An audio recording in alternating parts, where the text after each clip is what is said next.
যার মাইয়া নাই বুঝানো বড় কঠিন হয়ে যাবে। 10টা ছেলে বাবার ক্ষতি করছে, কোনো মেয়ে বাবার ক্ষতি সহসায় করে না। ছেলেরা বাবা অসুস্থ হয়ে গেলে মনে মনে চায় মরে যা, টাকা নিয়ে আমি আরাম করব। আর মেয়েরা পাগলনির মতো কান্দে, বাবার অসুস্থতাও মেনে নিতে পারে না। এই জন্যই তো নবী বলেন আমি বিশ্ব নবী, আমি শ্রেষ্ঠ নবী। আমার কত দাম, আমার একটা ছেলে নাই, আমি 4 কন্যার বাবা, আমার একটা ছেলেও নাই।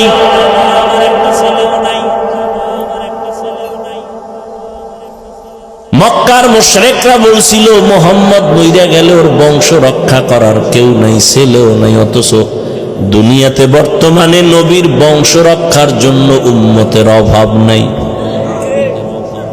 জীবন দেওয়ার জন্য প্রস্তুত। আর যারা এই অপবাদ দিছিল ওদের নাম দুনিয়ার কেউ জানে না।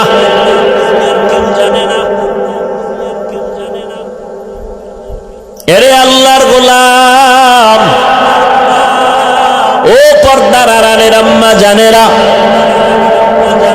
রহমতের নবী এসে কন্যাদের ইজ্জত বাড়ায় দিলেন, নারীদের ইজ্জত বাড়ায় দিলেন। হত্যা চলবে না, সুসংবাদ দিলেন এ কন্যার বাবারা, একটা কন্যা যদি পাও আল্লাহর ওয়াদা তুমি একটা জান্নাতের মালিক।